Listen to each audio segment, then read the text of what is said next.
बिस्मिल्लाहिर्रहमानिर्रहीम अस्सलाम वालेकुम। हकीकत टीवी आपको थ्रू आउट वार्न कर रहा था कि अगर कनाडा के अंदर होने वाले कत्ल में मोदी अमेरिका के सामने झुक गया तो पाकिस्तान की बहुत बड़ी फतह होगी।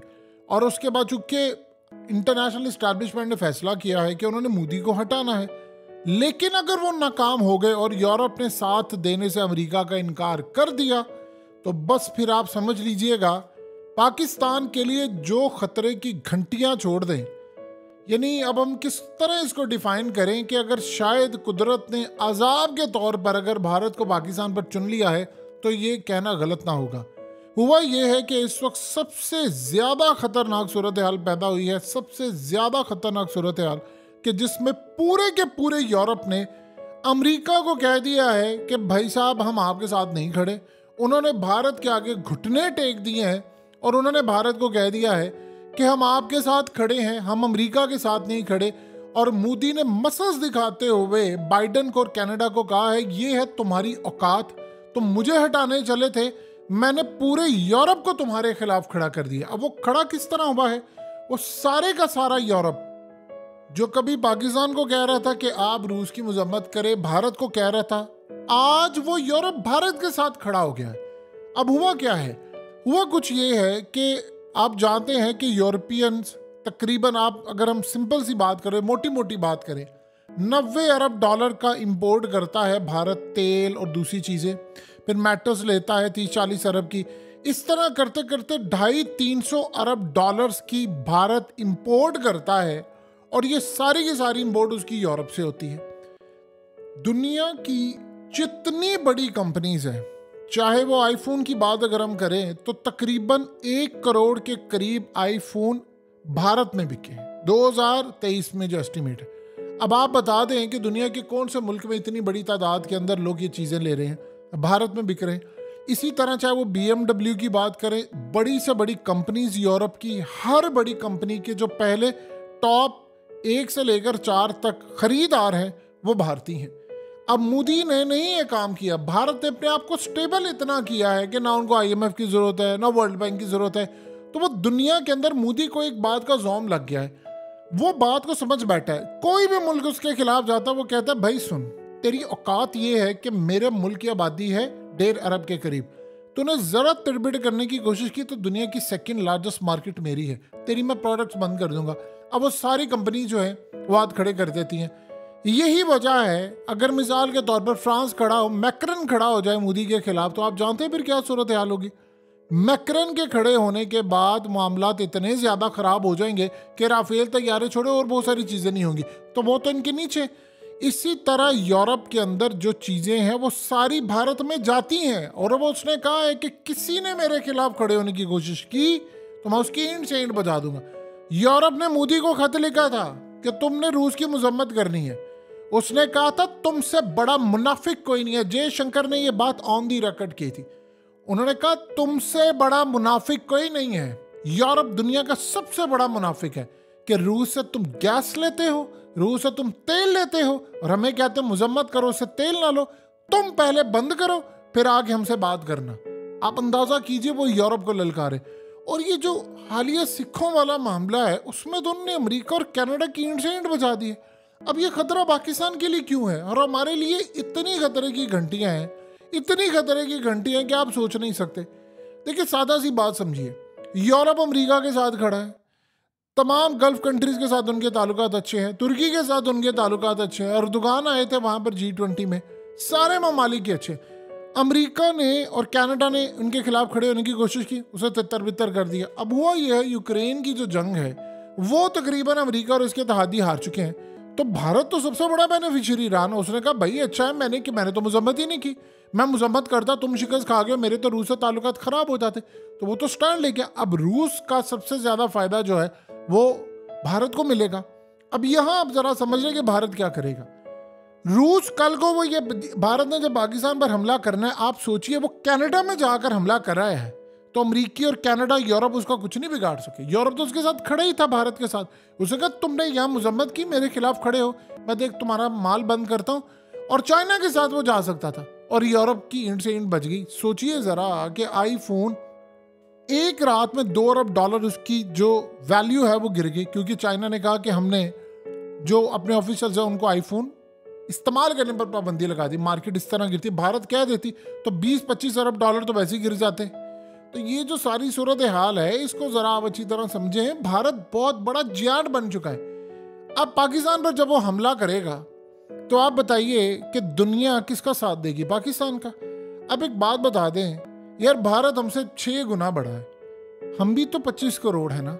अगर ये 25 करोड़ इतने अमीर होते, बाइंग पावर होती, हम चले भारत के मुकाबले में ना सही, अगर हमारे साथ बांग्लादेश भी होता, करोड़ों की आबादी होती, चले अगर फिलहाल हम सिर्फ अपनी बात कर लें, हम 25 करोड़ लोग जो हैं, अगर हमारे हालात माशी तौर पर अच्छे होते, कारोबार यहाँ अच्छा, लोगों की बाइंग पावर अच्छी होती, तो 1 करोड़ ना सही, कम से कम 50 लाख आईफोन तो पाकिस्तानी खरीद ही रहे होते ना। 50 लाख ले लेते, 40 लाख ले लेते, इसी तरह हम भी चले टॉप 5 में नहीं जी, टॉप 10 में तो आ जाते। 25 करोड़ की आबादी बहुत बड़ी आबादी होती है।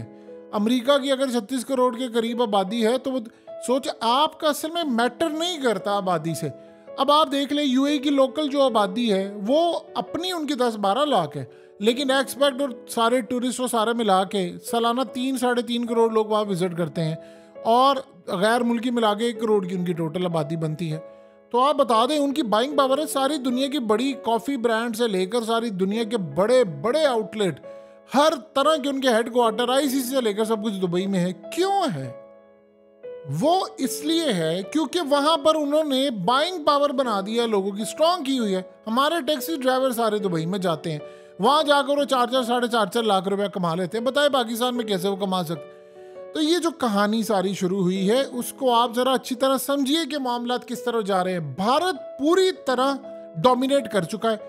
अब उसने जब पाकिस्तान पर हमला करना है, सोचो वो कनाडा पर हमला करके दुनिया उसको कुछ नहीं बिगाड़ सकी, और जब वो पाकिस्तान पर अब हमला करने के लिए आएगा तो वो हमारे साथ क्या हाल करेगा, और दुनिया हमारे साथ बिल्कुल खड़ी नहीं होगी। इसका आप क्या करेंगे?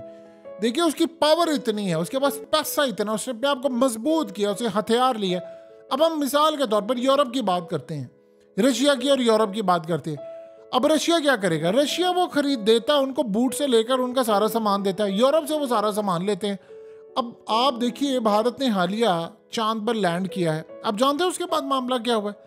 चांद पर लैंड करने के बाद भारत की जो स्टार्टअप कंपनीज हैं उनको पहले को पूछता नहीं था, अरबों डॉलर्स की इन्वेस्टमेंट वहां मिल गई है। तो भारत की हर चीज ऊपर जा रही है। अब पाकिस्तान के लिए खतरे की घंटी है कि अब ना अमेरिका भारत की सुनता है, ना कोई और मुल्क सुनता है, ना कोई, आप देख ले यूरोप उसके खिलाफ जा सकता है। यानी आप अंदाजा कर लें कि भारत अगर कोई बात कहेगा अमेरिका को, यूरोप को, फलाना को, वो कहेंगे जी हमने तुम्हारी बात नहीं सुननी। लेकिन जो भारत चाहेगा वो कर देंगे, ऊपर ऊपर से बयान दे देंगे हम तुम्हारी बात नहीं सुनते, हमने नहीं ये फलाना करना। अब आप देख रहे हैं अमेरिका ने जोर लगा दिया, वो कह रहे हैं, यूरोप सारा कह रहे हैं कि अमेरिका ने हमें लाकर मरवा दिया, हमारे सारे रिसोर्सेज कंज्यूम हो गए हैं, हमारा जो जंग का सामान था, अखराजात था, खाना था, सारी चीज़ें, सारा बेड़ा गर्क हो गया, हमारी मईशत नीचे जा रही है। हमने अमेरिका के कहने पर रूस के साथ जंग छेड़ी, हमें ज़रूरत ही नहीं थी।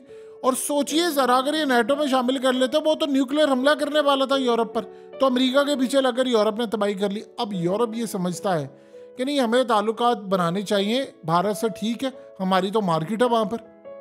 अब आप बता दें बड़ी बड़ी जो यूरोपियन कंपनीज हैं उनका माल भारत नहीं जाएगा तो वो कहाँ पर बेचेंगे? भारत का माल आप अंदाज़ा कर लें कि दुनिया के अंदर जाए ना जाए, भारत बहुत बड़ी मंडी है। उन्होंने आईटी के अंदर अपने आप को किया, वो 200 अरब डॉलर के करीब तो वो आईटी से कमाते हैं, और आप क्या कमाते हैं? 4 अरब डॉलर। हमारे मुल्क के अंदर देखिए आपकी प्रायोरिटीज नहीं है, आप वो हम उनको कहते रह गए सारी जिंदगी यार ये बुरे हैं, फलाना ये वो है। वो इतना ज़्यादा स्ट्रांग हो गया, भारत इतना ज़्यादा स्ट्रांग हो गया अपनी मईशत की वजह से कि वो अमेरिका को भी नहीं पूछता, वो चाइना को। अब वहाँ पर देखिए हुआ क्या है, ये एक बात समझने वाली है। आप अगर 15-20 साल पीछे चले जाएं तो आप भारतीयों से पूछे तो हमेशा एक ही बात कहते थे, हमारा मुकाबला पाकिस्तान से नहीं है, हमने अपना फोकस अमेरिका रखना है। ये बात आज से 20 साल पहले शुरू होना स्टार्ट हो गई थी भारत के अंदर। उन्होंने कहा ये क्या बात हुई आप अमेरिका? उसने कहा नहीं हमारी मार्केट बड़ी है, हमें अपना फोकस अमेरिका के साथ करना चाहिए तरक्की वाइज।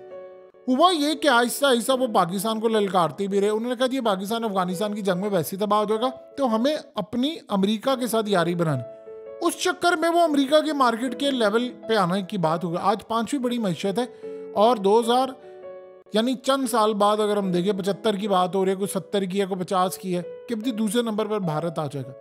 तो इसका मतलब वो अमेरिका को बीट करने जा रहा है। तो अमेरिका को जब बीट करेगा तो इसका मतलब है अमेरिका की वैल्यू नहीं रही। अब भारत की जो वैल्यू हो रही है उसके बाद चाइना रह जाता है। तो चाइना भी फिर ये बात समझ रहा है कि भारत बहुत ज़्यादा स्ट्रांग है। इस दफ़ा उसने देखा है कि भारत इतना स्ट्रांग हो गया, तो चाइना 100 दफ़ा सोचेगा भारत के खिलाफ भी कोई इकदाम करने से पहले। ये जो कहानी है, ये जिस तरह मामला जा रहा है, आप उसका अंदाज़ा भी नहीं लगा सकते कि ये मामला कितनी हद तक ख़राब हो चुके हैं अमेरिका के लिए, दूसरी ताकतों के लिए। और पाकिस्तान के ऊपर जिस तरह वो हमला करने जाएंगे, वो जो करेंगे, खुदा से माफ़ी मांग ले, खुदा से पनाह मांग ले कि मालिक तो माफ़ कर दे हमें, हमारे हालात बहुत ज़्यादा ख़राब हैं। क्योंकि भारत ने अगर हम पर हमला किया तो उसने दुनिया को कहना, यहाँ पर यूरोप को कहना, लिख कर दो कि मैं गिलगित बल्तिस्तान मेरा है, ये कश्मीर मेरा है, मैं पाकिस्तान पर करने जा रहा हूँ हमला, तो तुम इनको रोको कि आगे से जवाब न दे। वो इस तरह की तैयारियों के अंदर है। तो बताइए कि भारत जब जंग के लिए आएगा तो इस सूरत हाल में क्या कोई यूरोप का मुल्क, अमेरिका या कोई हमारा साथ देगा? कभी भी नहीं देगा आपका साथ। वो उसका साथ देंगे जहाँ पर मार्केट बड़ी है। अब आप बताइए कि जो मुल्क पाकिस्तान और इंडिया के मामले पर भारत के खिलाफ जाएगा, जैसे आज अमेरिका की बात उन्होंने मानी नहीं, जो इतनी पावर है हमारी मानेगी। जो जाने की बात करेगा वो कहेगा चलो तुम्हें तो मैं बैन कर रहा हूँ, सामान उठाओ, निकलो यहाँ से। किसी कंपनी, उसने क्या किया था? आज इलॉन मस्क जितना मर्जी बड़ा हो जाए, उसे एक धमकी दी। उसने कहा कि कोई अगर ट्विटर की पॉलिसीज हमारे भारत के खिलाफ होगी, यूट्यूब की होगी, निकलो यहाँ से, हम तुम सबको बैन कर देंगे। तो आप बताइए, उसने कहा था कि अपने ऑफिस क्लोज करो, निकलो यहाँ से, हमारे पास ऐप बनाने के लिए और बहुत कुछ है। और हमारी जो पावर है तुम उसका अंदाज़ा भी नहीं लगा सकते। तो पाकिस्तान को इस बात को बड़ी अच्छी तरह समझना है कि अगले कुछ अरसे के अंदर जो हमारे साथ होने जा रहा है, बस अल्लाह की पनाह है। भारत का मुकाबला किस तरह करेंगे ये अब हमें समझना है, मईशत मजबूत करनी है, क्योंकि भारत का साथ सारी दुनिया देगी।